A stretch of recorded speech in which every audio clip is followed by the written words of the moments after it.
If you like this video, please give it a thumbs up and hit the subscribe button as well as the bell to be notified of future videos. Thank you. Hello Internet, welcome back to the show. I'm glad to tell you we've got Kevin Johnson here with us. Would you believe he's a former policeman and then he joined 3-2 Battalion? In the previous two episodes we talked about his childhood, we talked about his days in the SA Police Force.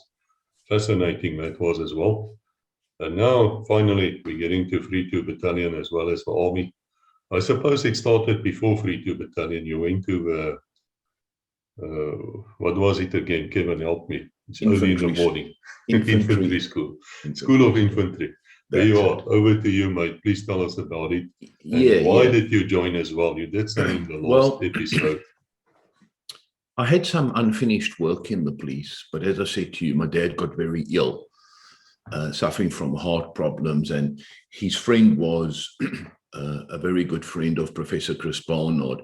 And so Professor Chris Barnard came to see my dad in the hospital and basically said to my mom he would need a heart transplant.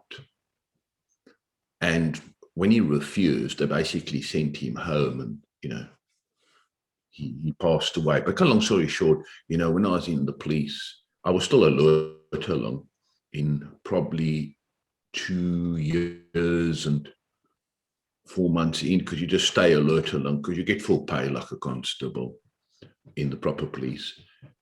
That's how my mom really pleaded and said, Dad really worries about you, what work you're doing. So basically I got out of it.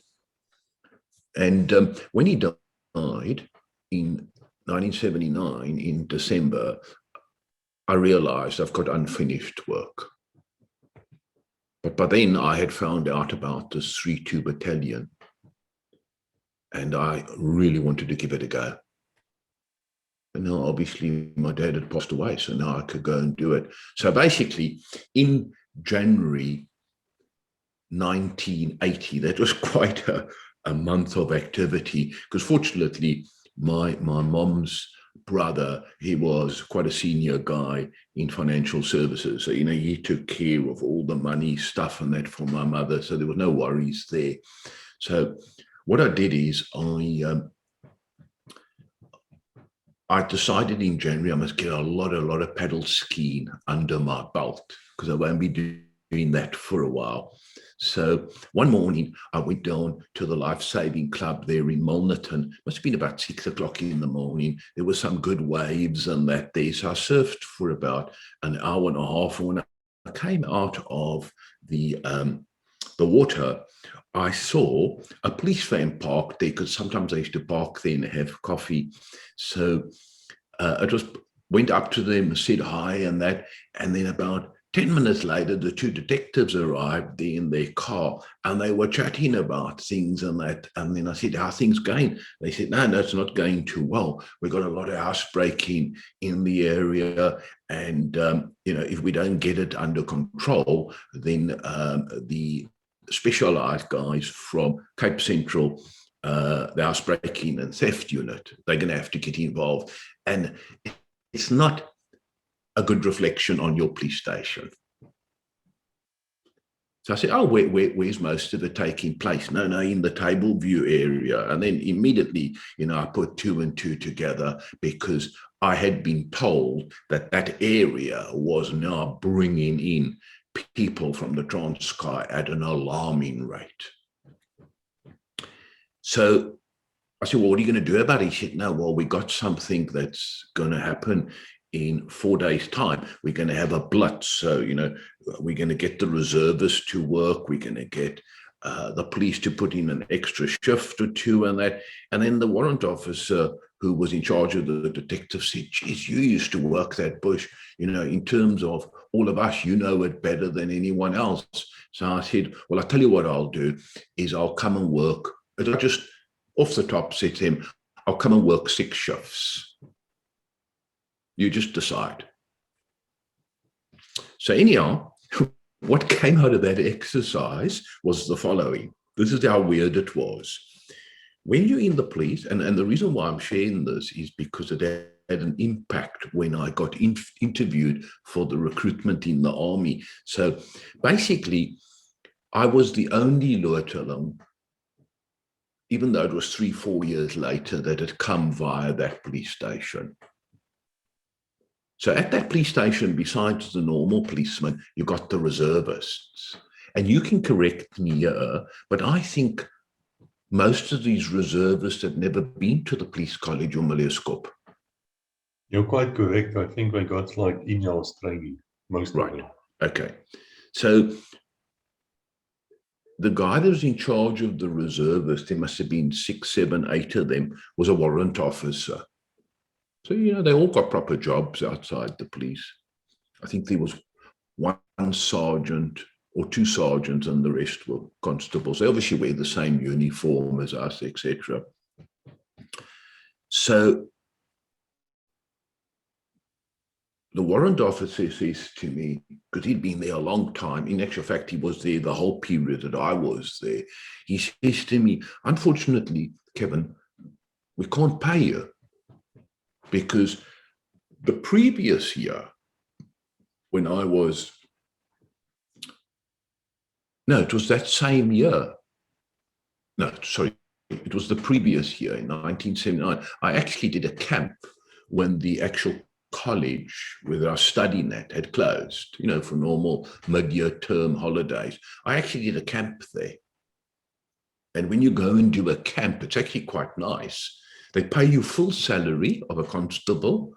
The money had gone up, plus the health inspector's work that I was doing, I get a salary there too, and the one doesn't question the other.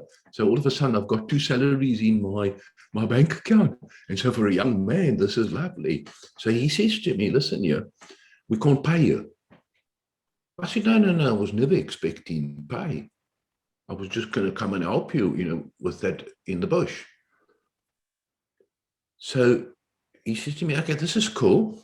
So he says, can you come to the police station this afternoon? Because we've got like an order group and that's how I go there. And take a guess who's there. He's also the warrant officer from the reservists, because these reservists, even though it's voluntary, he's going to make a huge effort to get most of his men to also help out because we really need now manpower.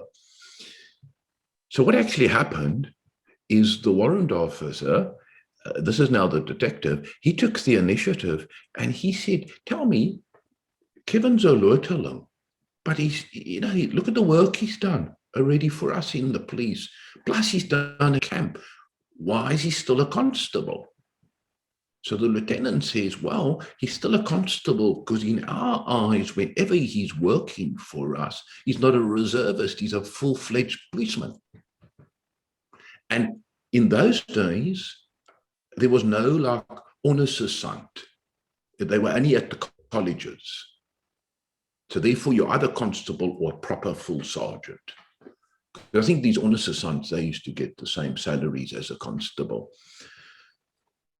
So what actually happened is for those 6 days, even though I worked in civies, I was called a sergeant for the simple reason I was now a reservist for those 6 days. And as a reservist, I can be a sergeant. So that was that. So then we move on. And I'm doing a lot of paddle skiing and surfing, and I do the 6 days there. It was just the normal work that I'd done always previously, you know, on the fringes of that bush and then showing them the places inside. Unfortunately, that 4x4 was gone, so the other bands couldn't quite handle the thick sand. And to be honest with you, the policemen weren't really that fit, so they weren't too keen about doing the long walks. So I had to sort of help them in a way that when I left, they could still continue. So it was actually quite easy for me. So I put in about 6 or 7 shifts. And then the waves were pumping quite nice there at the lighthouse. And then I went down there maybe a couple of days later, And when I came out of the water, here was this bucky parked there, and there was a guy that used to work at the health department. He was probably about in his early 30s. He was single, and he was a marathon runner. And he was like training there on the beach because he used to do marathons and that's very competitive. But this guy also liked scuba diving. So he says to me, "What are you doing this Saturday?" I said, "Well, I'm out helping out the police in the night, but in the daytime I'm free." He said, "Do you want to go scuba diving?" So then he mentions another guy there at the health department that's going to go with him. And then I say to him, "Can I bring a buddy of mine with?" Because from the age of 15, I started to scuba dive. So he picks us up. And on the way, because we know more or less where we're going to, it's a place called Miller's Point, just the other side of Simonstown Naval Dockyard. And there's a lot of galjoen there that you shoot, and red Roman when there's a red Roman run. Beautiful fish to eat. So on our way there, we get to a place called Cork Bay. It's like a little harbour town. And he says in the bakkie, his mate, something wrong with his kid. So he couldn't go with. So just the three of us. So on the way there, we're all sitting in front in the bakkie. It's got a canopy at the back, all the kids at the back. And he says, "Have you guys ever caved?" I said, "No, the closest I've come to caving is the Kango caves." No, he says, "Just proper caving." I go, "No." So we stop there in Cork Bay and we climb this mountain for about 10 minutes. And just here out of the blue, there's like a small hole that you can get in, but you sort of have to bend over. And he explains to us, and he gives us each a torch for our head. I'm almost sure it was like a miner's helmet, and it's like a metal type of torch thing, square, you hook it in here. So now we're going in, he explains to us, we're going to go in, and we won't have to crouch. I think, oh, that's good. No. What we're going to do is we're going to do a form of leopard crawl, but not with your elbows out, because it's not wide enough. So it's more like this, with your hands in front. So now we go. He's in front, he's small. Boy, oh boy, he's a proper marathon runner, and he's short. And I'm behind him, and my mate's behind me, and I'm bigger than my mate, but my mate's bigger than him. So now we go. And we're about 10 minutes in. Now, bear in mind, we're very young, like 20, whatever. So, you're not thinking like an old man and consequences and all of it. So, we're nicely cruising. And it makes some tours and that. And then all of a sudden, I feel like I got a bit stuck. So now, obviously, you start to think a little bit differently. But he's right in front of me, so I grab him by his foot. He stops, he can talk to me. He says, no, just move like this. And eventually I'm out of it. And then we went for about another 5 minutes, and then it opened up a little bit. But you still have to leopard crawl. Maybe you could get your arms now a little bit to the side. And all of a sudden he stops and he says, right, we're going into a little hole. And we go into this hole. And when we get to the other side, he's already standing up. We were like in a cathedral chamber. It was incredible. And we switched the lights off, and it was pitch dark. So anyhow, so we stick around there a couple of minutes. We come out. And I must say, on the way out, because it was like a U shape into the mountain. So we went in like this. We came out another side. I must say it was a lot wider. So we could leopard crawl with our arms to the side, and that, you feel a lot more relaxed because it's wider and you're getting out. So that's that. Well, I must say that was the most horrifying story. I mean, Yes. I'm really scared of such places. I think quite a few people are sitting here. So anyhow, through my whole life, I think I did take my daughter to the Kango Caves once, later on in life.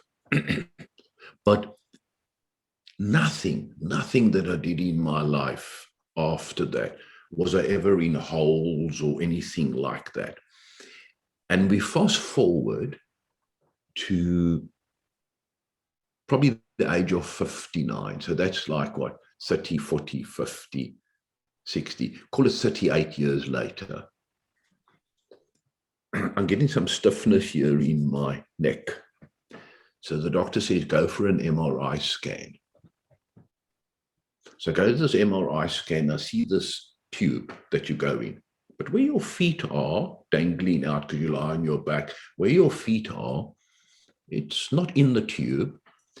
And when you're in the tube, apparently you tilt back your head. You can actually see the ceiling. Not of the tube, but the ceiling of the room. So based on that, you feel relaxed. But she says to me, and there happened to be a South African lady here at the Kingston Hospital, she says to me, no, we're going to do of your upper neck and your brain and that. You can't tilt your head back. You've got to keep it upright. So that means I'm in the tube of the MRI scan and I'm looking to a ceiling that's pretty low on you. So you feel like you're in the tube. You can't see the back. And your feet are dangling out. Well, I was like a horse that they're trying to get into. That thing before the horses start to race, they've got to get them into that little turnstile. Well, I was the horse and she was trying to get me in there. 3 attempts, she couldn't get me in there. And what actually happened is all the memories of that cave came back. And so I had to go to my local doctor that afternoon, get some sedatives, and then go back and take the sedatives when I get to the hospital in the reception area. And then the sedatives allowed me to go in there. So anyhow, so that was the story of the caving 40 years later. So now we come out of the caves and we get in the vehicle and we go into the area where myself and my friend always used to dive since the age of 15. Even when we were at school, we used to like overnight there at this place called Miller's Point. A lot of divers used to go there. And so we're with him and he goes past, obviously, the naval dockyard. And he goes past, I think it was a place called Seaforth, where there was a big Rhodesian resort that was owned by the government. And I think a lot of military and people used to go and rest and relax there. And then you move to Miller's Point and he continues further. And where he's continuing further is actually going to Cape Point. And all of a sudden, just on the side of the road, he goes and parks and we're going to go down this hill. There's no one down this hill. And off these rocks, we're going to get into the water. So basically, when you get into the water, it's deep, deep already. So we go down there. Obviously now he speaks to us a little bit. He says, look, you guys, he's a guy that's very methodical, even though he knows we have been spearfishing for a long time. So we get dressed and all that, and put our wetsuits on and our booties and our hoods. And I had a new pair of goggles.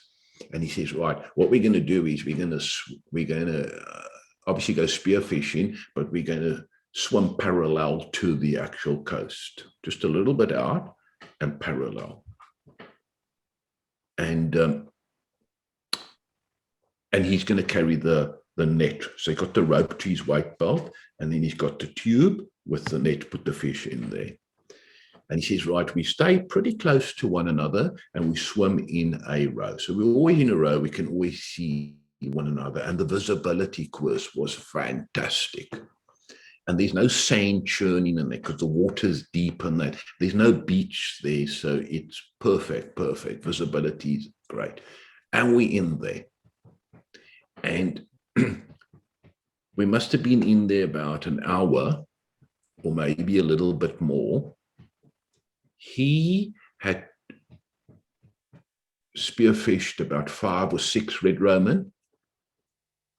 I had got 2 or 3, and my mate 1. So we had about 7 or 8 red Roman. And he's in the middle. My mate is closest to the rocks. We're about 100 meters out from the rocks into the sea. And I'm on the furthest out, but we're very close, just a couple of meters. And the next minute, I see this thing. And it's coming in front of us at a bit of an angle between my mate and the guy that we are spearfishing with, who's in the middle with the bag. And I just watch him because he's a pro. And it's a shock. And I mean, under the water, things always look bigger, but this was a decent size shark. It had that like a square looking shape. It wasn't sleek, so it was pretty big. It was like slow motion, but then it was very quick. And the thing came between my friend and the guy in the middle and went straight for the net. He was intelligent enough to release the rope from his weight belt. And the thing just mauled the net with the 8 or 9 red Roman in it. And he was gone. And this little guy, there was probably a half my weight. He was incredible. He just said, let's go back to back. Make sure the spear guns are all correct. And no rush in getting out. He just cool, calm, and collective. The 3 of us moved out there. Now, that must have been a frightening sight. I mean, because this is their domain. Yeah, let me tell you. Really defend yourself. His mother used to make beef sandwiches, cakes, coffee. We weren't interested in any of that. We had to pull the old brown sherry out. Because even though it's in summer, divers and surfers always carry old brown sherry with them. We had 2 bottles, pulled them out, boy, finished them off. So what was the end result there is that I never scuba dived again. I continued to paddle ski and surf. And some paddle skiers, unfortunately, and surfers had been attacked by sharks, but I wasn't wanting to actually scuba dive anymore. That guy? Next Saturday he was back in the water. Yes, no, I have that lifestyle, but I can tell you, unless you've actually seen a shark with your own eyes under the water coming at you, or just being around, there is something very, very menacing about it. It's a lovely animal, of course, it's a creature of God, but yes, it really can get you. Something also, Chris, just for the listeners, is that just like I experienced at 3-2, you can get lots of training, but until you hit the contact, only then do you start to get proper training, because it goes quick, it's a blur. And I would imagine that was the same with him, because he had seen sharks many times before in the water. So therefore, he's, what do they call it? Is it muscle mind or mind muscle? When your mind is in sync with your muscles. I think it's muscle mind. Yeah, something to that extent. he had that because he took control. Even though we had been scuba diving for many, many years, my friend and myself, we had never been in a contact. So, yeah, so that's, and that's good training, because, you know, once you face this kind of danger, you do know how you will react, mostly. Yes. And sadly, some people react in a different way, which is frowned upon. Yep. But I do not blame such people. Yep. I want to be clear about that. It's really something inside you. Yes, yes. And some has it and some don't. But Yeah, I just want to say, you have a lance sergeant, which you're talking about, the honor sergeant.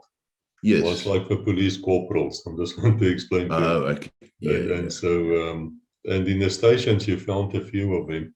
We called him a blyvermaakte constable. I don't know how to translate that. The happy, well, he's not really a sergeant, but he can sign bail, which is one of the reasons why they got appointed. Because only a sergeant, according to the laws of that day, could sign up to a certain amount of bail or grant people anyway to leave the cells. And then you needed a sergeant to do that. And there simply were not enough sergeants. Yeah. In my era, you couldn't be a 3-stripe in a police station. You were either constable or 3 stripes with the castle. Well, I once saw a lance sergeant being smacked by an old auntie, because she was explained, this came out later, and I actually saw this with my own eyes. They explained that if you have 3 stripes, then you have 3 kids, and if you have a star on top of it, like a staff sergeant in the army, that means you're married. And then, of course, this old auntie took great exception to the guy who arrived there with 3 children and not being married, so she gave him a bit of a going over. He was almost arrested. Yeah. And then it came out later. You know, the funny thing about it is, just before we move on to the army part, the Lieutenant did say to me one day, no one can give him this answer, because if I was not going to the army, I still needed to do some camps. So he couldn't get an answer from the Thomas Boydell building, you know, which was the HQ of the police. So when Kevin, although he always works service, when he comes back to do his camps, we have to pay him. So if we pay him, we understand he hasn't written the sergeant's exam, but he's a sergeant as a reservist. What is he when he comes to do the camps? And then eventually it came out and said, no, he can he can go around as the staff sergeant, but we can't pay him as a staff sergeant. And I think they had something similar in the army, where some of the short-term guys, they became sergeants, but they weren't substantive sergeants to get the pay. It was almost like they had all the powers of a sergeant, but there's probably like a temporary sergeant till you become substantive. Well, I had great admiration for the reservists. We are civilian people. We join the police. When they work over weekends, they work a certain amount of hours. I know in the new police, the SAPS, I have great trouble finding people. They're just not interested, and with reason, because they can explain themselves. But in my time, you found a lot of them. They were not trained as policemen. They were trained, as I say, in between themselves. Yes. They wore the uniform and they did good work. Yeah. And they really released the professionals to go and do the more serious things, but they were very loyal. They were really, and they were not paid, not 1 cent. They all did all of this on their own cost.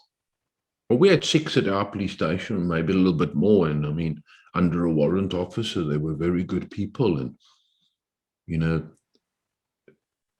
whatever the uniform branch did at the police station, they did the same thing. Yeah, some of them were more dedicated than the others. I mean, I have to say some of the policemen, even in my time, were very negative about a lot of things. Always complaining. It was a bit annoying. You know, there comes a time, if you don't want to be here, then just go. That's my attitude, perhaps. But now we're going to the army now. Yes. So we go to the recruitment place. There, in Adley Street in Cape Town, on the corner of Adley Street and Darling Street. I think it was called Cartwright's Building, up on the first floor. It was like a little bit of a shopping center, and they got an unbelievable recruitment center there for the military. And they got the Navy people there, they got the Army, and they got the Air Force, and in I go there. So, I mean, I had not done a lot of research, to be quite honest with you, about the Army. A guy told me about 3-2 Battalion in probably 1979. So therefore, 3-2 was probably only from its period of Bravo Group 76 or whatever, through to being called 3-2. It was probably only, 4 or 5 years old. So he told me a bit about it. So I told them, I'm coming to sign up to go to 3-2. Now, bear in mind that you'll see in my stories too, that there was no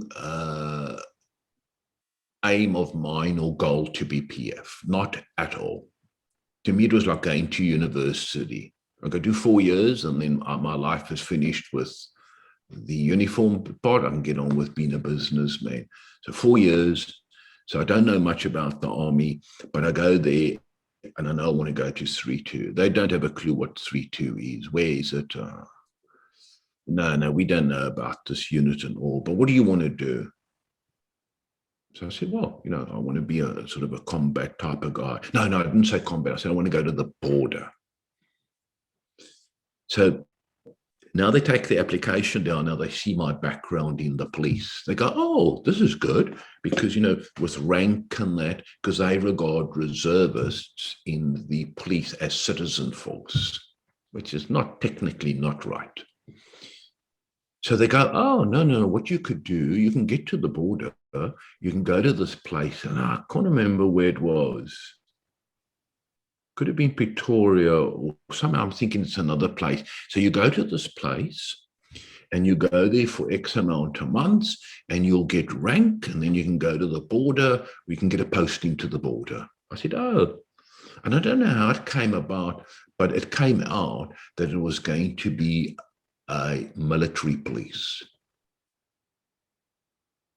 Now, for those who are in the police listening to this, in my days in the Army, your unit where you were, like let's say infantry school, you'd have regimental police working there. But at the command, which is the HQ for the whole region, you'd have military police. Now that military police is what they got in mind for me, and that gets me to the border. So I think to myself, no, they can't really be combat. The border is dangerous, but they can't be combat. You must have surely combat soldiers and that. So I go, no. They said, well, that's going to be an easier route because you're going to earn more money. You'll get a rank quicker, etc., because of your police background. No, that's not for me. So then they chat in, make one phone call. They come back. They say, okay, you've got to go by a 3 sign to get to where you want to get. So you're going to laugh now. I didn't even know about infantry school. Oh, the School of Infantry, as General Borman corrected me the other night. Yes. Mafafa school. Mafafa, something to that effect. To be honest with you, I didn't even know anything about that. Cape Town people in those years, they don't talk military and police. They're English, they're liberal. It's just not even on the radar. If they've got to go and do their national service, they go do it. They finish with it. They never talk about it again. So there's not a lot of knowledge around the military. So eventually I leave from the same platform at Cape Town Station. It's the last platform. It's I would imagine the Transkaroo again. But this time around, there's not 5 of us. It's just me. Yeah, nice. And I land up at 3 side. It's obviously a night train. So you're up there in the Johannesburg area or wherever. I don't think it went straight to Potch. Must have gone first to Joburg. So anyhow, I'm down there the next day, maybe lunchtime or whatever. I'm there at 3Si. And I kid you not, when I looked at that Colonel Mustard, been interviewed, I mean, I obviously don't recognize him. I don't know him from a bar soap. But when I saw a young version of him, I thought to myself, I reckon he's the guy I might have spoken to. But anyhow, so I get there. So it's February. So of course, everything, the intake is already in, everything's going already. They're in real basics, but, they're into it already. So, being an old policeman, I watch the expressions on their face. They're a little bit confused. And then they're told to go sit somewhere, and they come back and say, right, we're going to get you a train ticket today, if possible, to Oudtshoorn. You've got to go to Oudtshoorn. So what's at Oudtshoorn? Say again? What's at Oudtshoorn? That's where the school is. Yes, School of Infantry. That's it. So I'm on my own on the train, and I go there. Obviously, it's a sleepover train. Get there the next day, and fair play. As disorganized as it was, because I should have gone there straight away. As disorganized as it was, it was organized when I got there. There's two guys waiting for me. So now I'm well tanned because I've been doing lots of surfing and that. I'm, 4 years older than a roof. And I go there. And I must say, I went to the HQ, and then very quickly they took me to the HQ of Alpha Company. Now, for those out there that weren't in the army, a company at infantry is different. At the police college, we got proper staff sergeants that have been 4, 5 years, 6 years in the police, and they are the platoon commander and platoon sergeant. You don't have lieutenants. Then at the police college, like I said in the previous videos, they take you around to experts, musketry, PT, although they mess you around as well. All the lessons in law, they take you to other sergeants. So it's very much staff sergeants that look after you. But now when you come to a company in the military, it's self-contained. They keep everything inside the company in terms of training, everything. So now all of a sudden, it's a company commander. In our case, it was a captain. Lovely guy. It was quite weird because military guys never used to wear beards, but he had a beard. Short guy, Captain Rose. You could see he'd been around, a number of years. He had a 2IC permanent force. I think he was a full lieutenant. And there were another 3 or 4 people at this Alpha Company's HQ. Then in the lines where the bungalows are, and the difference between the bungalows we lived in is that it was one long bungalow, but little rooms off the actual main aisle, whereas in the police, it's open plan. So get down there. Oh, no, a corporal comes up from one of the platoons of Alpha Company to fetch me. He looked like a corporal, well-built, tanned, tall guy. He just had the hood and everything. And he gets told, and he probably thinks, well, this is like a strange commodity. The guy's like in civvy clothes here. My hair, I've always kept my hair short, but it wasn't army shortness. So, I'm a civvy. So he takes me down to the quartermaster. Boy, and the things just get thrown at me, the boots, the socks, I think even underpants. But now I stand to correction, but I don't think we used overalls at the School of Infantry. It's at the School of Infantry. Yes, So, School of Infantry. but I'm going to meet the general, English. so I'm going to meet the general, so I want to make sure I'm using it correctly. The School of Infantry. They had some nickname there, Mafafa School or something. So anyhow, we go to the quartermaster. Now they throw everything at me. So we get back to now the bungalow. But the platoon I'm now in, they're not there. They're somewhere. So it's just him. And he takes me to this one room, because there's a whole lot of rooms offered. I think we used to be 4, 5 maybe in a room. There's a spare bed in the one room. He said, right, this is where you are. He says,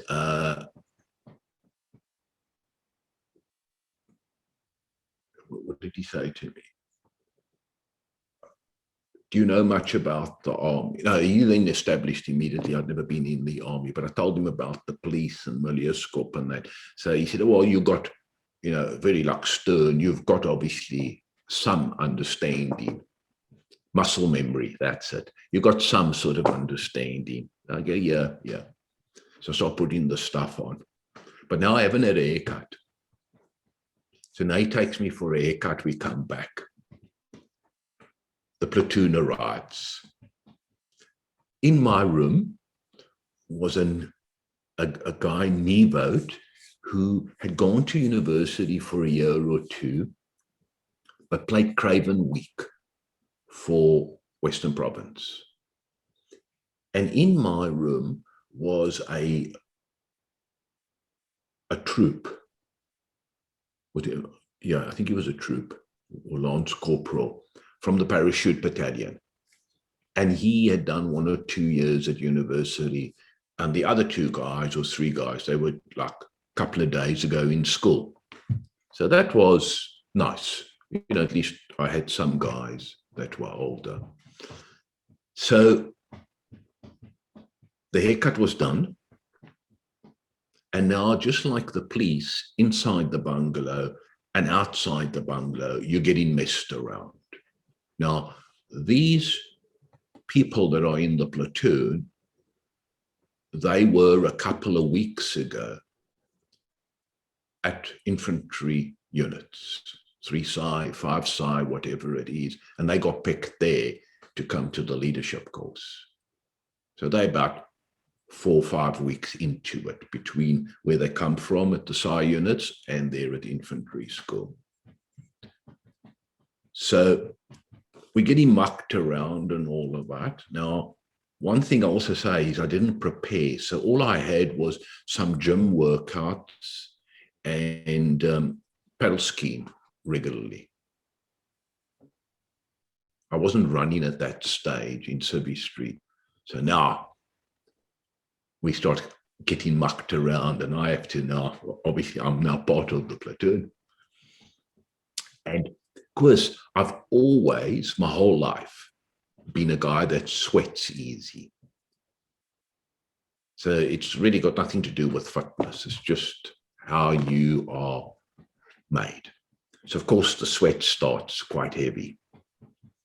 And the lieutenant comes, because in the platoons, you got a corporal, a sergeant, and a lieutenant.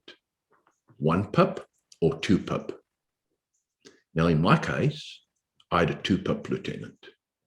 What I discovered at infantry school, that Bravo company is all teachers. All teachers that have come from colleges and from university, and they get put into Bravo company. And unlike the other companies, when they get to their end of the year training, which was the previous year, they all basically become lieuts, either 1 pip or 2, depending on their qualifications. Whereas in the other companies, you either become a 1 pip or a corporal. So you're all instructors, but Bravo Company does work a little bit different. And obviously in Bravo Company, the troops there are older because they've been to university, they got their degrees, they got their diplomas. So the lieutenant and the sergeant arrive. So I quickly established there's 4 or 5 people at the HQ of the company, including the company sergeant major, Kotsa, and 3 of them inside the platoon. So the corporal looks, he's a type of guy that you would take photos of to show what an instructor looks like in the infantry. He just had everything going for him. He behaved like a guy that had been doing it for a long time. The sergeant was shorter, a little bit more weight on him. Sergeant, laid back, English. But he was already he was short term, so he was a year ahead of this corporal. So this is the second year that he's doing it. So he would have had 1 year infantry school as a troop, or they call them studenta, and he's into his second year now as a platoon sergeant. The loot was just like the corporal. The previous year, he was up the road there in Bravo Company. He's a loot. I don't know why, Chris. The first thing that went through my mind, English loot as well. The first thing that went through my mind is, wow. When I was there in the onluste eenheid and that on the steps of these universities, it was guys like him that we were bliksing him. Maybe not him. And you know, I couldn't help it. It's just probably in the subconscious mind. This could have been definitely the houseman, but he could have been a taka. And from day one, he used to niggle me. From day one. Well, then he probably was. The sergeant and the corporal treated me no differently from day one, no differently, which was cool. Because now, you know, you just like the rest in the groove, you do your bit. So anyhow, that first night, besides being messed around a bit, because, you know, we all now pretty new into our military, they helped me. Oh, then there's another guy in the room, Jerry van Achtenberg. His father's already an admiral, but at Pretoria Defence HQ. He's there, a real little chirper, and he looked like a jockey as well. God, he was small, thin, but wiry, strong little bastard. And in actual fact, him and I became very, very good friends. And boy, he used to show me the letters and photos. Like he had about 6 girlfriends going at the same time. A real smart youngster. And so we became big mates. Anyhow, him, not the rugby guy, but the Parabat guy, the 2 of them are helping me to get my, because in the military, just like the police, you got a bed, a cuss, and your trommel. So it's the same principle as the police college. So I've got an idea, but now I've got to get it spot on because, you know, everyone's got to look exactly the same. So they're helping me. And then also when you fold your shirts, your military shirts, and then we put cardboard in it so that when you look at them in the actual cuss, you're not hanging them up. They're actually on one of the shelves. When you look at it, it looks very square because you put cardboards in there. So they had some cardboard, they're cutting it out because I never had a clue how to do it. So they're helping me. So that was good. So then the Parabat says to me, because obviously you're walking around there, it's summertime, you got no shirt on. And he says, oh, you look like you work out and that a bit. I said, yeah, I play rugby, paddle ski, etc. He said, well, the day after tomorrow, which is a Thursday, we got the 2,4. Now, that was something I wasn't familiar with at the police college. We used to run there and get mucked about, but it wasn't like this weekly 2,4. So in the army, that sort of to measure you how you're progressing. So it's webbing, stalduck, and rifle, obviously full browns and boots. So he explains this to me. So he says to me, well, if you haven't done it and you haven't been running before you've come now into the army a couple of days ago, what I will do is when we do it, I'll run behind you. And then you just complete it. So anyhow, we go up there 2 days later, and there's 2 places where you do the 2,4 at the School of Infantry. To the south gate, which is a bit of tar and gravel, straight, get to the bottom, turn around, come back. But the north gate, you go out on the gravel and then you cut into the field. So it's almost like an L shape. You go down, come back onto the gravel, back to the gate. So it happens to be that it's the north gate. So it's a little bit harder than the south gate, even though it's the same distance. So anyhow, off we go. Now, I've got to be honest with you, there's a build-up about this thing, the 2,4. Never done it before. The eyes are on you. This loot is making real subtle, sarcastic comments and that. But I've at least got my friend Kutsia from the parachute battalion. And he says to me, Kev, take your rifle, because we're using R1s just like the police. Take the magazine, hook it in here by the webbing, and sort of let the actual barrel point down, so that you can get into a nice running stride. So off we go. So we go down, cut in, come back, and with about maybe 600, 800 meters to go, I'm feeling okay. So I say to him, go get a decent time. He says, you sure? Yep. So boom, he's out of me and off he goes. I mean, he used to do like a 9:25 or something like that. This guy was unbelievable. So anyhow, I'm now on my own. And I must say, I was fortunate. I got a bit of second wind. So I did a 10:55. So that's acceptable. In other words, if there was 40 guys in the platoon, there were probably 14, 15 behind me. So I thought, well, if this is the measurement going forward, and there's 14, 15 behind me, it gave me confidence that all the other stuff that we do during the day, I'm going to be there or thereabout, because there's 14 guys that, are behind me, and I'm not a runner. So that was like good. And then obviously at the end there, the loot sort of made some sarcastic comment. So Niboat, the rugby player, says to me,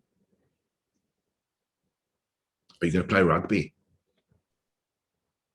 I go, well, I'll see. So anyhow, rugby was to the side because it was January, so there wasn't much activity with the rugby. And to be honest with you, the infantry school, if I were to sum it up, is you go there a bit longer than the combination of Milieuskop and the police college. You go a bit longer because you do get a bush trip to a Bungalow. So if you had to include the bush trip to a Bungalow and your time of training at the infantry school, let's say it's about 10 months, whereas Milieuskop and the college is about 6 months. But besides them keeping the training in-house in the company, because they've got manpower versus the police, where your sergeant takes you to the various experts, the training is exactly the same, or almost exactly the same, except for it's a mishmash of the police college and Milieuskop. Whereas at the police, they kept it separate. First the college, then Milieuskop. There, it's a mishmash of both. And obviously, they pull out the police subjects because there's nothing at the police college, and you're doing more of sort of conventional type of fire movement, ambushes, etc.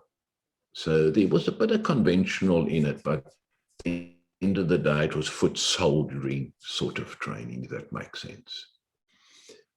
The other difference in the platoon there, obviously there were R1, so that was cool. Instead of an LMG,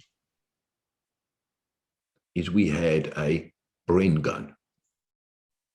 So the machine gun was a Bren. I just found it, because I was a bit bigger than most of the guys, so I carried the Bren a long time there at the infantry school. I found it awkward to run with on that versus the LMG. But, you know, that was the machine gun inside the platoon. Well, it's a good World War II weapon, but it cannot even begin to be compared with a mag. It's just in another class completely. But Yes. can you tell me, Kevin, there's some people here who might not understand why the School of Infantry, what are we supposed to do? Well, the infantry is going to prepare you, the School of Infantry is going to prepare you to go to a South African infantry unit, parachute battalion as an example, special forces as an example, because you're a PF. So your first hurdle is to become an instructor. And so then you can get your, because in those days you could find some corporals back at the units, but if they're not instructors, they're not regarded as proper corporals. So the instructor thing in my mind was what they focused everything on. So you had to go to a school. So it's a leadership thing. Yes, yep. And then you can become either an officer or a corporal. It depends very much what they need. Correct. So I'll explain to you my views on that. So basically, it's a mishmash of in a classroom, drill, obviously big time, and we're going to get to that, the drilling, mucking you about around the bungalows and in the close areas of the bungalows, and inside the bungalows, inspections like you can't believe. And then just my luck, a big inspection's taking place and the colonel's coming. Oh, and in the period he's coming, I'm the bungalow bull. Because, you know, every bungalow used to have a bungalow bull, you know, the boy in charge. I always used to think, where does it come from? And then I thought, maybe Bill's a policeman here in London, so maybe you're the policeman of the bungalow. But I don't know where the word comes from. Bungalow Bull. So anyhow, our three other guys on there, they all come into the corridor because they're all in their rooms. And I say to the guys, look here, no jabberhats for this inspection. We work together as a team. And I don't know to this day why I said the third thing. And I said, there's no bullying in this platoon. And that includes our instructors bullying us.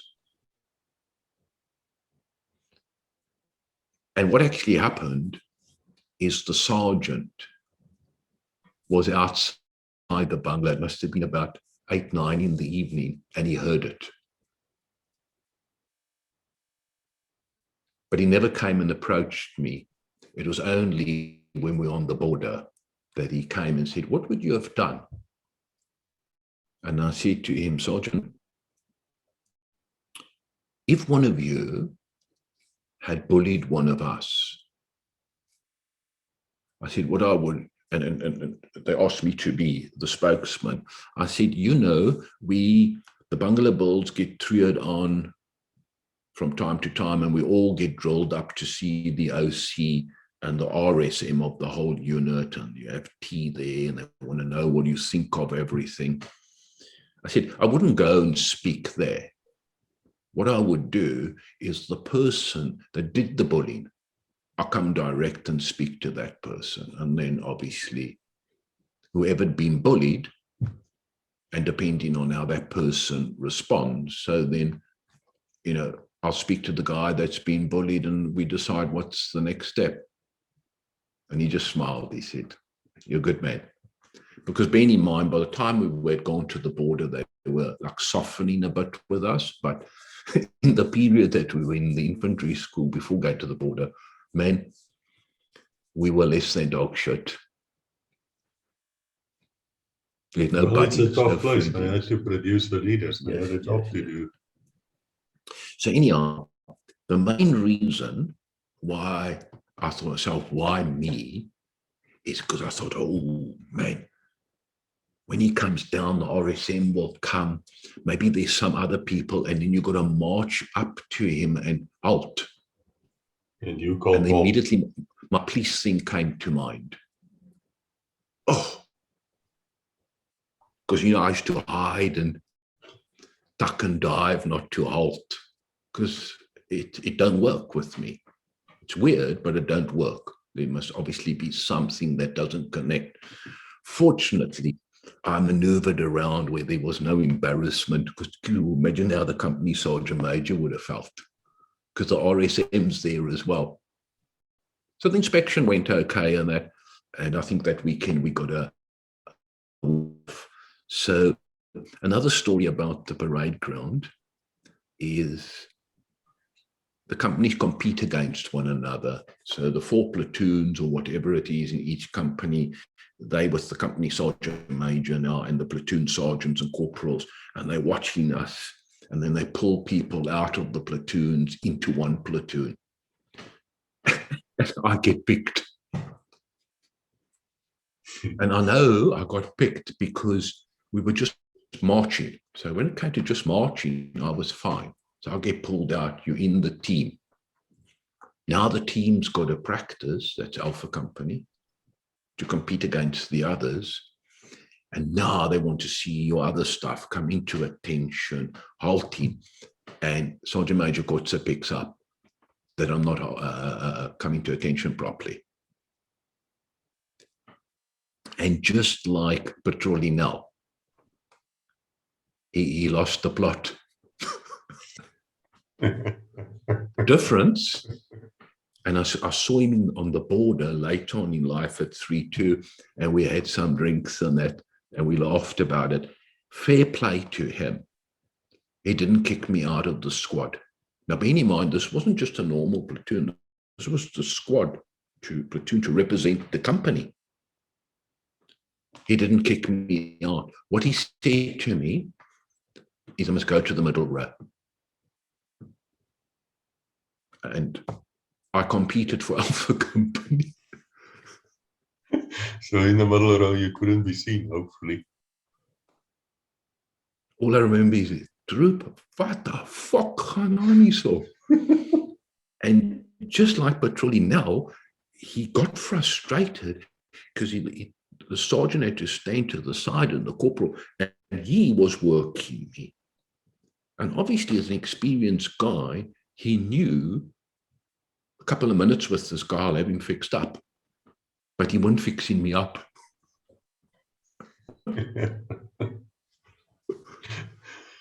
So, well, there's worse things in life, not being able to jump to attention or coming to a halt, I would say. Yep. So it was life as normal there. Wake up in the morning, breakfast, inspection, parade, classrooms, out into the field, because, wow, the infantry school had massive land where you could go and either the shooting range or lay ambushes or vuurbeweeg. I mean, that's where they used to really, really bugger you up, just hour after hour, just fire force.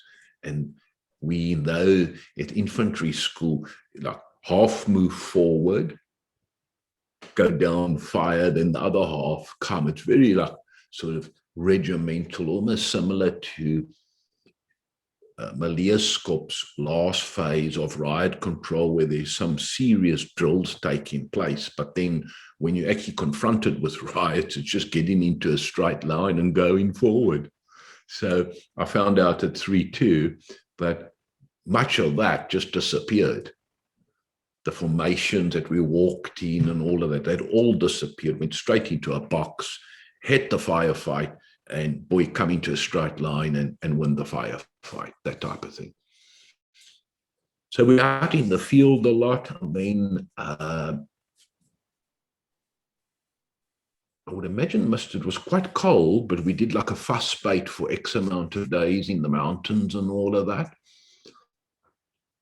So that was easy in one way for me, because I could help the guys carry their packs, and I had the brain. So the guys used to really pile it on me, but I discovered that my feet used to get more blisters than the average person. And how did you treat that? But, well, there at the infantry school, we were very fortunate because we had medics.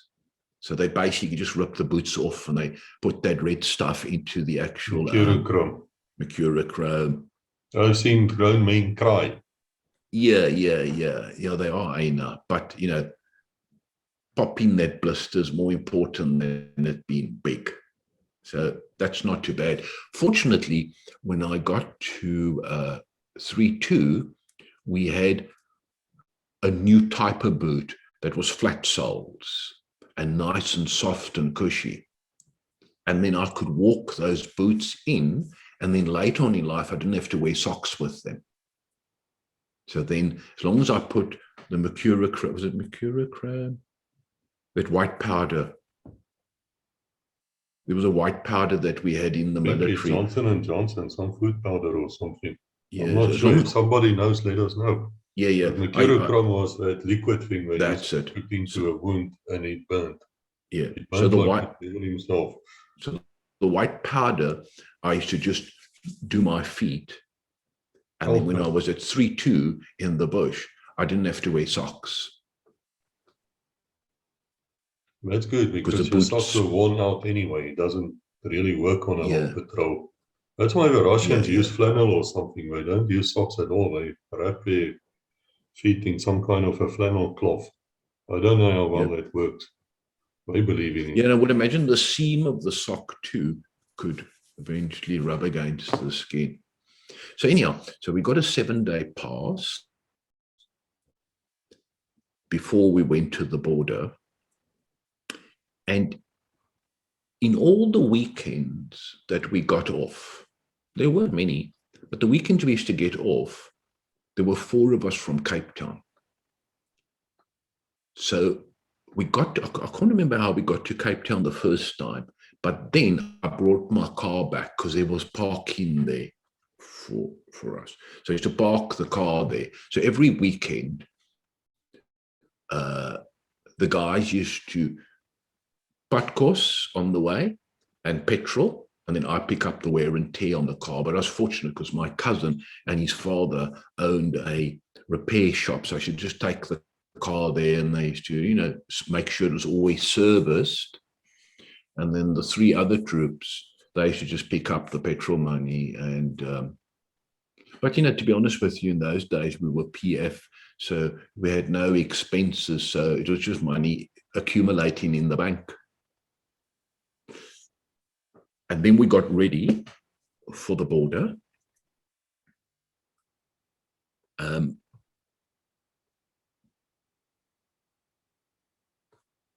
A story before that, I almost got sucked into the rugby, but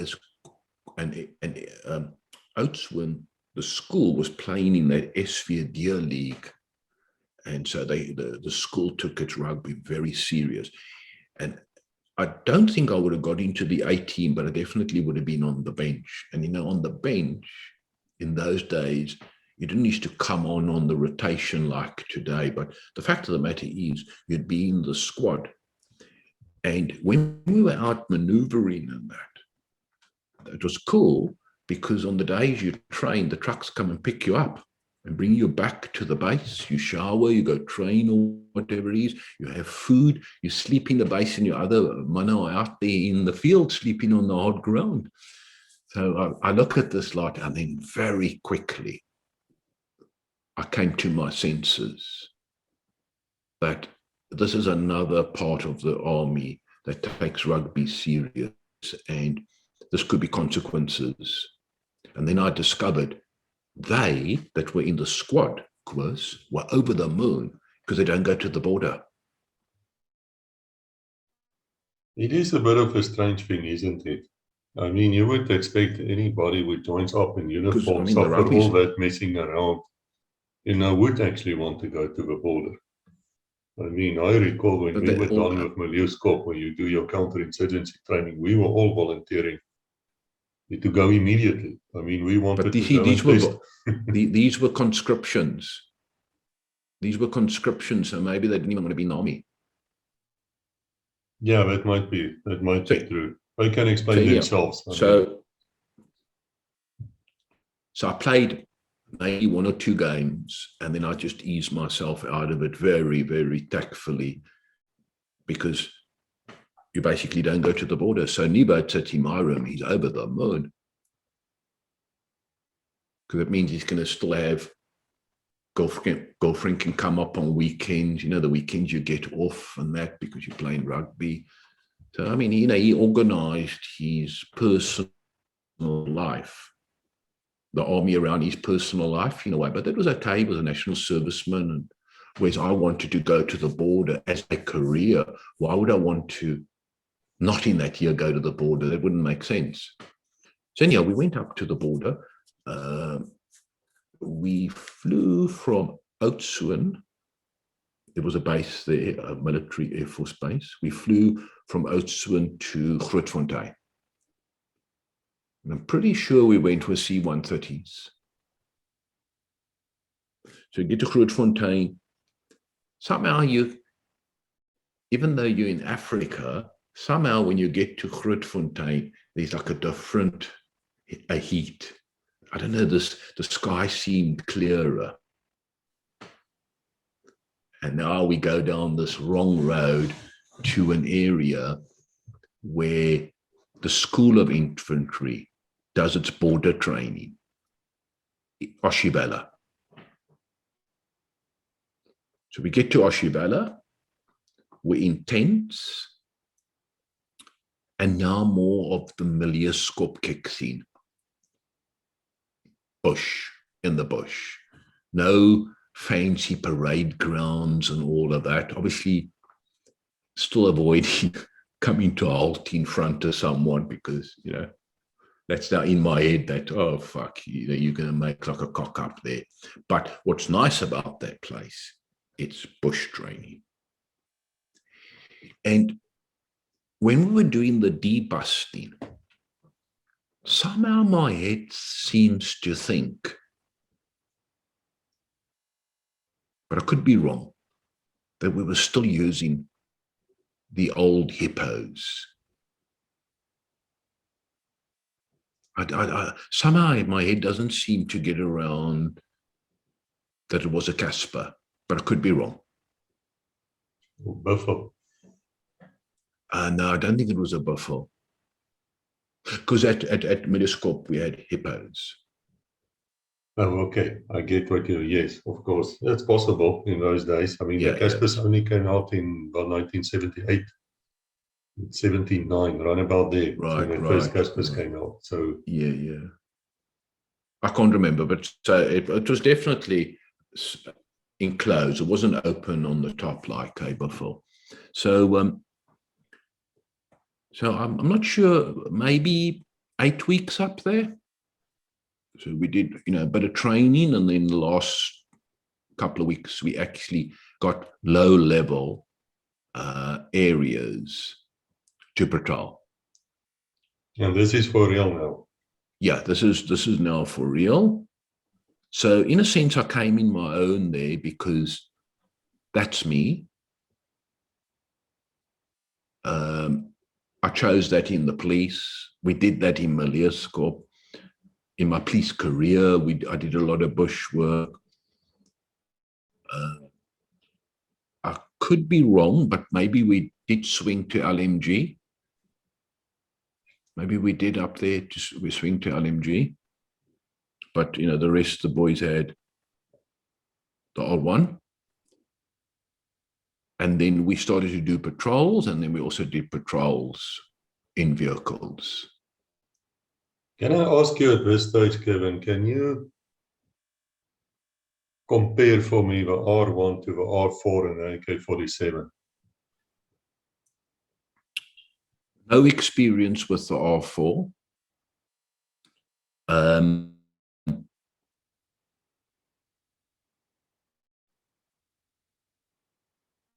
The R1,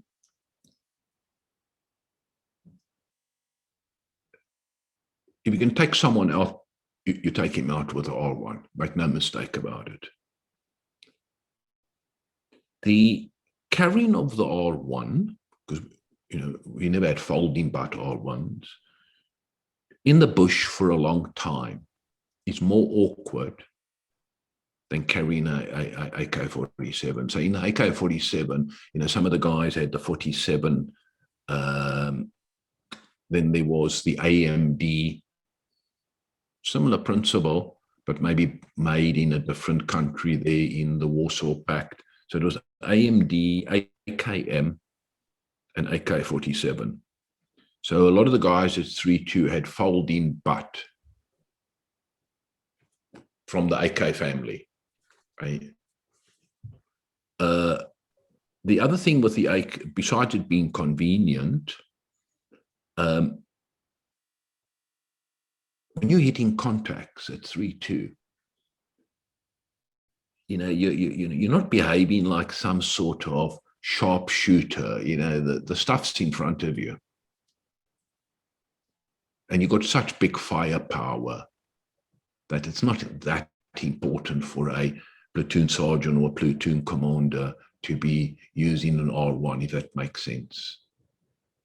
So I think it's more the practicality of the one versus the other. They used to say, well, 3.2 used to always have camouflage because they worked in foreign country, etc. And they had to wear the camos rather than the normal army. And they had AK-47s and all of that and RPGs. But if it was really true that we wanted to really, really not be a South African, why would we have allowed our troops to carry R1s? So, that was just a myth. Yeah, I found the R1 a bit too long. Yeah. Powerful weapon, but the small magazine capacity, and it was long. It would get stuck into the bushes. Yeah. But the big thing with the AKs were they were just perfectly balanced. Yeah. Short so you're looking rifle, at one big photo. magazine. At one photo that I sent you, you'll see there, besides the M26, we had RPGs, sometimes EKM machine guns, otherwise LMGs, and then you'll see some of the troops have got AK-47s and R1s. And then I suppose the other big one too is that, sometimes it can get exceptionally dusty. Especially with helicopter activity, and if you hit a contact, and the last thing you want is to get the storing. So the AK-47, it can take some sand in the working parts, whereas the R1 is more a urban sort of rifle, in my opinion. Yeah, more European. Yeah.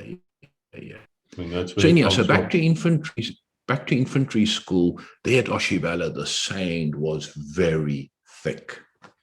So my muscle memory kicked in big time there about how I used to train for my police work there at the stables where the horses were.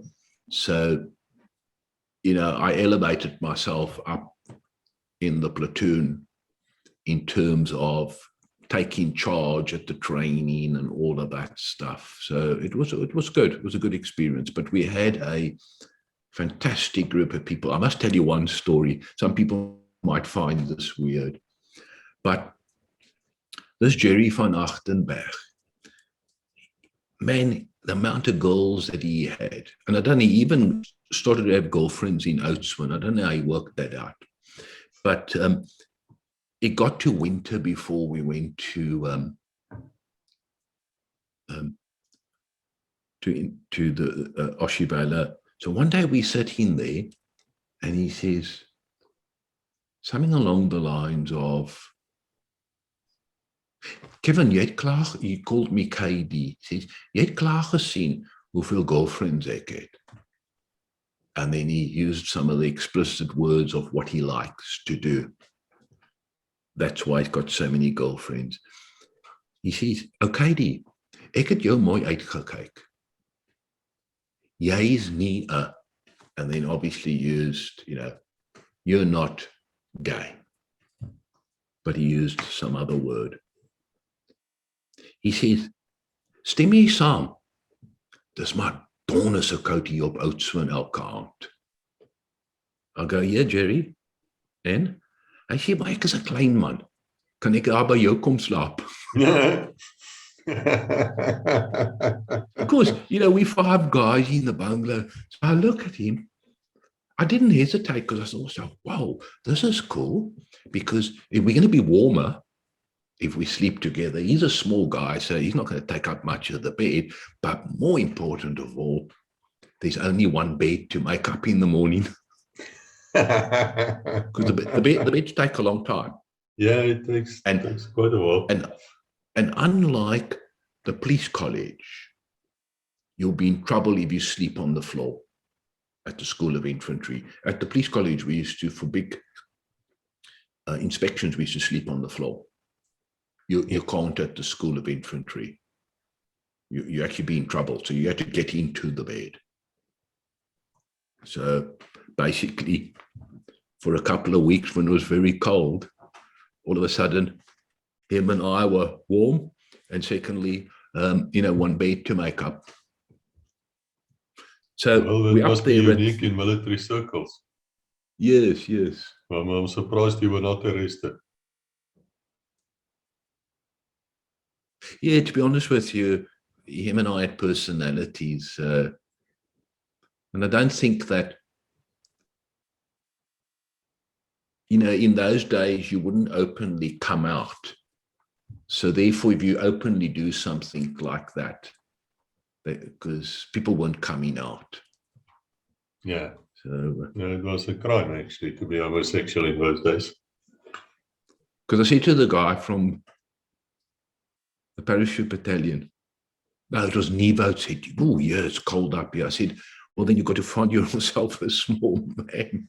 But there was no small man for him in that room where we slept. They were were big guys. It was just so Jerry that was like to tick his eye.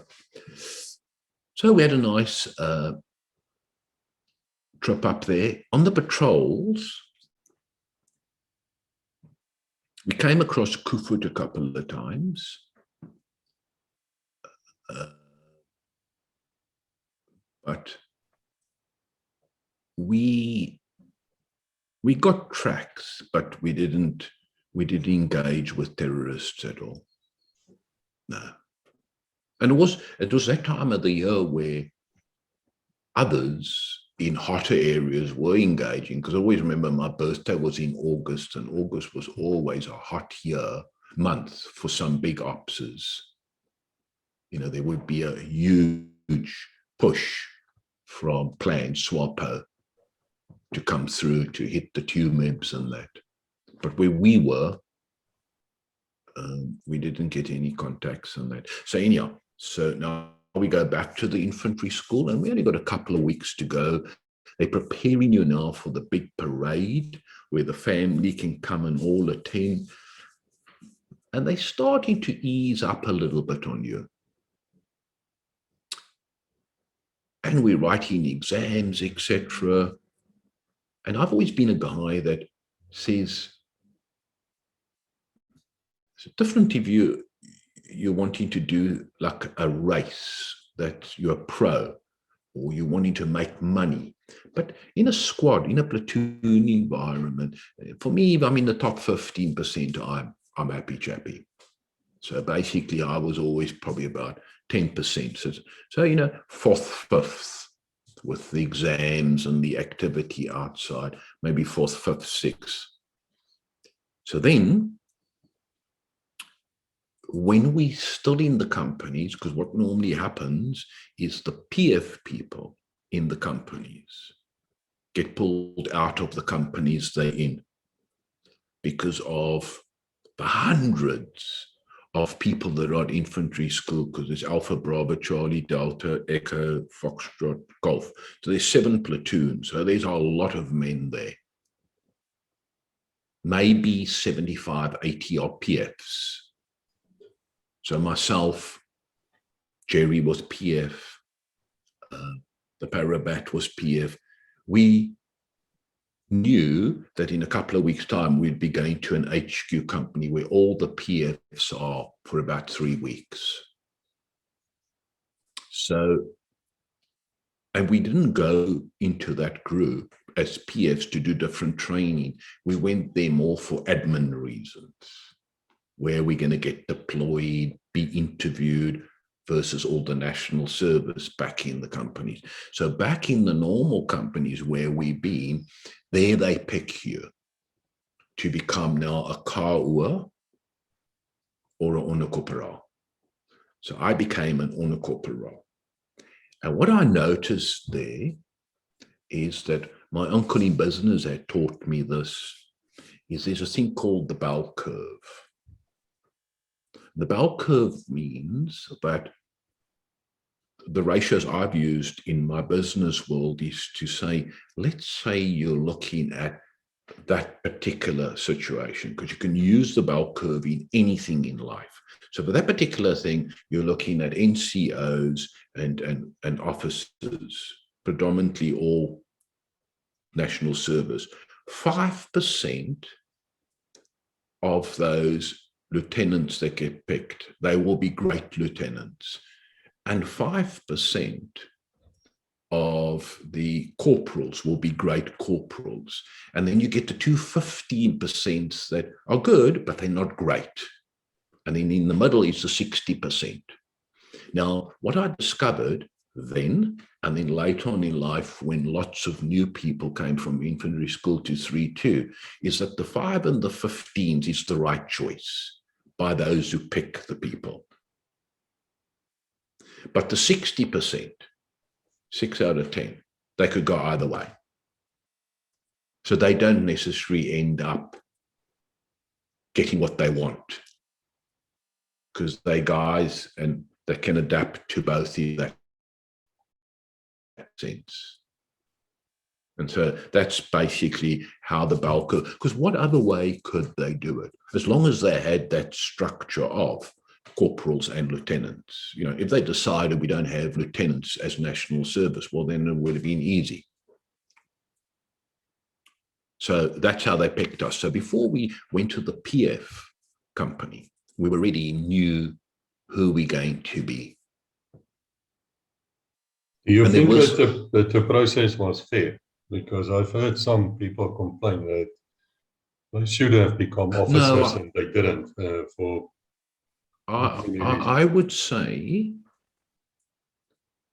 my entrepreneurial hat knew that the money between the PF, 1 pip, loot, because we national service just get national service pay. But my life for the next 3 years is going to be on a pay of a permanent force member and danger pay up there. So therefore, by becoming a NCO, my pay plan's not affected. I'm no better off or any worse off. So I'm a happy chappy. But there were some disgruntled faces in the PF group. And quite frankly, they had got it wrong with quite a few of the people. My one mate, Skooks, William Skookeling, and you'll meet him, he's in Dubai. He became an NCO and very quickly became an officer afterwards and went up. He didn't even stay a full career in the military. I mean, you know, he probably stayed 15 years in the military max, and he got up to commandant, lieutenant colonel. So, you know, if he was that 20-year type of period, he would have made colonel. So, you know, there's a very good example of why were they wasting their time with him as a corporal? They could have just made him what he was going to be anyhow for most of his career. So there was a lot of heart sore there, but I wasn't too worried. What I was more concerned about, am I actually going to be able to go to this unit? So anyhow, in another platoon, there was a troop that wore the 3-2 battalion beret, white guy, and somehow he got into 3-2 as a troop. It's unheard of. But then he wanted to stay on. They said, well, you better become an instructor. So he was there, and I started to speak a lot to him, and then 2 company commanders came on a mortar course from 3-2, and then he introduced me, and they chatted to me, and they were quite senior company commanders. So they said, no, we go back to Rundu, we'll tell them that you're definitely coming. But you're still nervous because you haven't been allocated yet. So then when we were at this HQ, obviously we had normal army work to do every day, just like the guys back in the companies, but that part of where you're going was being spoken about a bit more. That's maybe why they actually separated us. And then one day, 2 Lutz, cowards, and 3 ondercorporals, me 1, we get called and we go to the HQ, not of the company, but the HQ of the infantry school. And the RSM marches us in to see the colonel, and he wants us to stay at the infantry school as instructors, platoon sergeants, maybe not even platoon sergeants to start off with, because normally the sergeant is already there as a corporal, she becomes a sergeant, so just a corporal in the platoon. Because in permanent force, you just don't become a sergeant as easy as a national serviceman. Because with the national serviceman, they'll make him like a, it's not substantive. They just give him the extra stripe. Whereas with TF, you've got to have some time and some courses behind you. So I think to myself, even if it was the platoon sergeant, there is no ways. And then I get told I'm going to Bravo Company. So I think that is like an honor. And I'm just thinking, I want to go fight, number 1. And number 2, I just resign, because I've got to teach people how to drill and show them how to drill. And I can't even halt and come to attention properly. There would have been a mess up, an absolute mess up. The other 4 were happy, because it's, for infantry guys, that's quite prestige. So I got my wish. I'm off to 3-2 Battalion. Well, and I was over the moon. Well, that was your dream. And I must tell you, we have to end this episode now and then go to 3-2 Battalion, because I think that's an hour or 2 talk by itself. But you mentioned the 3-2 Battalion beret. Can you explain that to people who perhaps would not understand what you meant by that? Sorry, the what parade? Beret, the 3-2 Battalion beret, the headgear. Yeah. Well, it was like it was almost like the camouflage beret that some of the police units used to use. So you had a beret, but on the front of the beret was the buffalo. And I don't know the history behind it, other than to say there was lots of buffalo there in the Caprivi strip. So, maybe that was it, or maybe there was some story of when Carpenter, which is Colonel Breitenbach, brought them out of Angola. Maybe there was something there that got them onto Buffalo. But I know they were Bravo Group. Then they became 3-2 Battalion because they had to be incorporated into the military. And there was 3-1 already up the road at Amigo, the Bushman. So, yeah, so it was a camouflage beret. But in the actual bush, when we went to the bush, we wear camouflage caps. But that made you fairly unique, because the rest of the army simply didn't have camouflage berets. No. Or any camouflage type of uniform, for that sake. They used the brown uniform. So that was Yes. very unique. Even today, you can see the people wearing that very, very specific beret. It stands out. Yeah, and the boots were different. They were flat soles, and they had like brown chamois. You know, that chamois that you clean cars with. So on the sides were chamois. And as I said, I mean, I used to have problems with blisters more than the average person. But once I got comfortable with those boots, I didn't have to wear socks in the bush.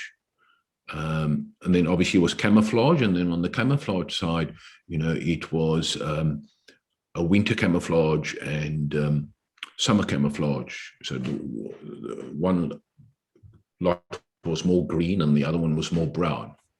We had green jerseys with things to protect your arms.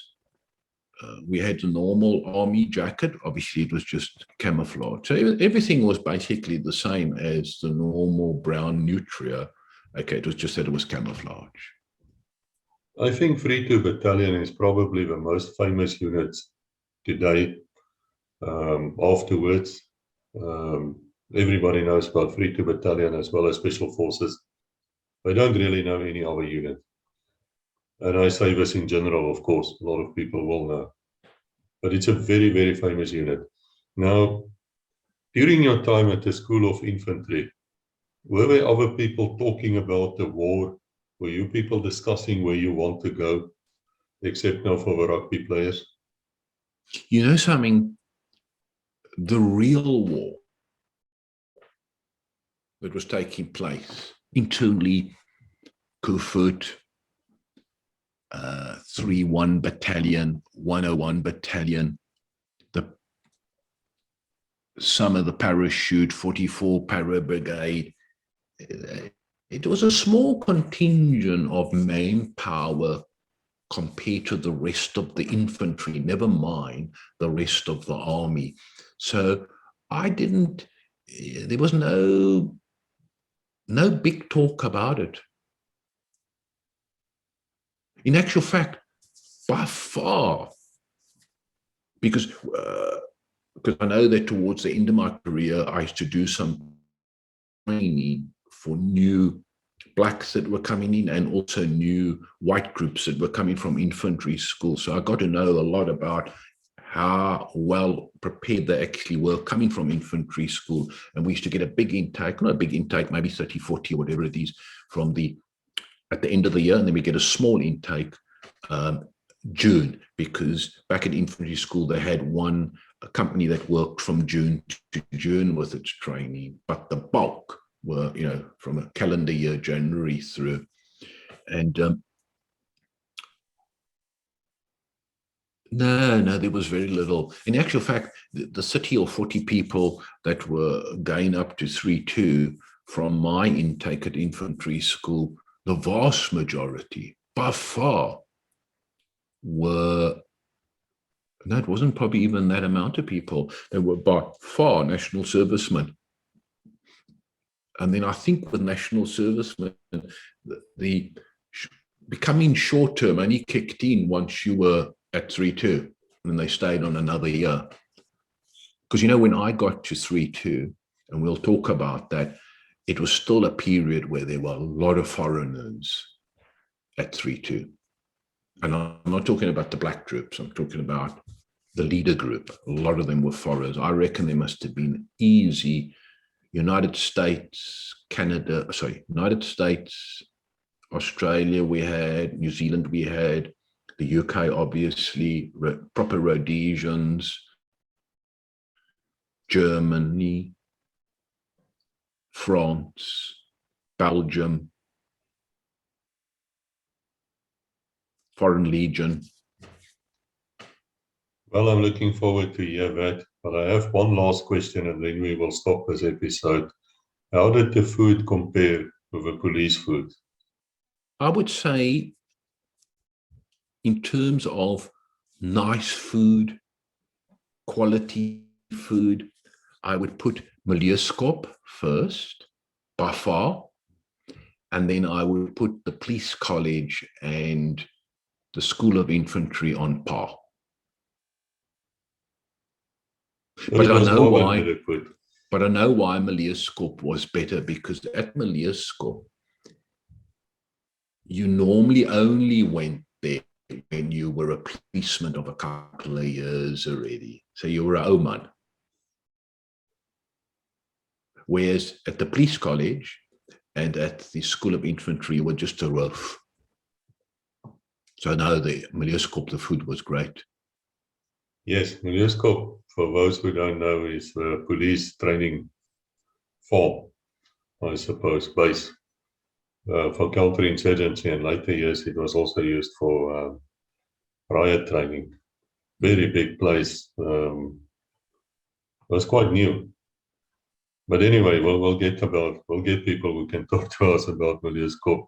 Kevin, thank you very much. I'm going to end this episode right here, and then we're going to continue with 3-2 Battalion. Thank you for your time. Everybody who's listening here, watching us, you're all welcome. Thank you for your letters. Thank you for your nice comments. You're all important. If you want to speak to us, just let me know about it. If it's possible to accommodate you, we will do so. I must tell you, we're getting booked ahead now. It seems people have a lot to say. People like General Bormann is going to talk at least 10 episodes, probably 15 hours. Kevin, I think we've got at least 2 hours left for you, as even more. And yeah, that's what now, we unfortunately, I can't make this 2 hours this morning. No, that's fine. We will do it next week. And those listening here will not know about it anyway, because by the time that you're watching here, it's 3 weeks past. Which is why I also have to ask you, if you have comments, tell me at what minute something bothered you or what you want, because I can't look through the entire video and I wouldn't necessarily remember everything. You know, it happened 3 weeks ago. And so we're good. Thanks, Kevin. We'll let you go. Carry on with your day on this Sunday morning. Thank you for coming to the show. Obviously, you know, the world of 3-2, for those who have never experienced that and were in the military and also in the police, you're going to realize that besides going to do that job, which is to either stop them coming over or to attack them, the rest of the life was pretty like a civilian. It just was. It changed after me, but when I was there, it was exceptionally cool, laid back, easy. Well, they expected a lot of you, but I think they treated you well also. But we'll get to that, and we'll get to what happened later to a unit. It's a sad story. Yes. It should never have happened. But sadly it did, and we'll have to deal with that. So once again, Kevin, thank you. Thank you to all of you. Until we meet again, God bless.